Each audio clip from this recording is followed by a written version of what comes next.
अऊज़ु बिल्लाहि मिनश शैतानिर रजीम बिस्मिल्लाहिर रहमानिर रहीम अफ़ा आमिनु अन तअतियहुम गाशियतुम मिन अज़ाबिल्लाह औ तातियहुमुस साअतु बग़ततन वहुम ला यशऊरून। क्या ये मुतमईन है कि खुदा के अजाब की कोई बला इन्हें दबोच ना लेगी, या बेखबरी में क़यामत की घड़ी अचानक उन पर ना आ जाएगी। इससे मकसूद लोगों को चौंकाना है कि फुर्सत ज़िंदगी को दराज समझकर और हाल के अमन को दायम ख्याल करके फ़िक्र माल को किसी आने वाले वक्त पर ना टालो।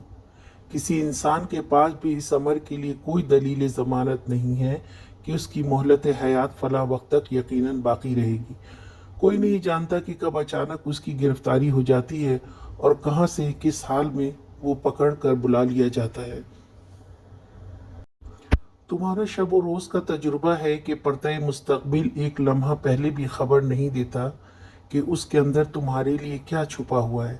लिहाजा कुछ फिक्र करनी है तो अभी कर लो। जिंदगी की जिस राह पे चले जा रहे हो उसमें आगे बढ़ने से पहले ज़रा ठहर कर सोच लो कि क्या ये रास्ता ठीक है। इसके दुरुस्त होने के लिए कोई वाकई हुज्जत मौजूद है। इसके राह रास्त होने की कोई दलील आसार कायनात से मिल रही है। इस पर चलने की जो नताइज तुम्हारे अपनाए नौ पहले देख चुके हैं और जो नताइज अब तुम्हारे तमद्दुन में रूनुमा हो रहे हैं, वो यही तस्दीक करते हैं कि तुम ठीक जा रहे हो। आज का सवाल, अल्लाह ताला ने नबी सल्लल्लाहु अलैहि वसल्लम से क्या फरमाया है।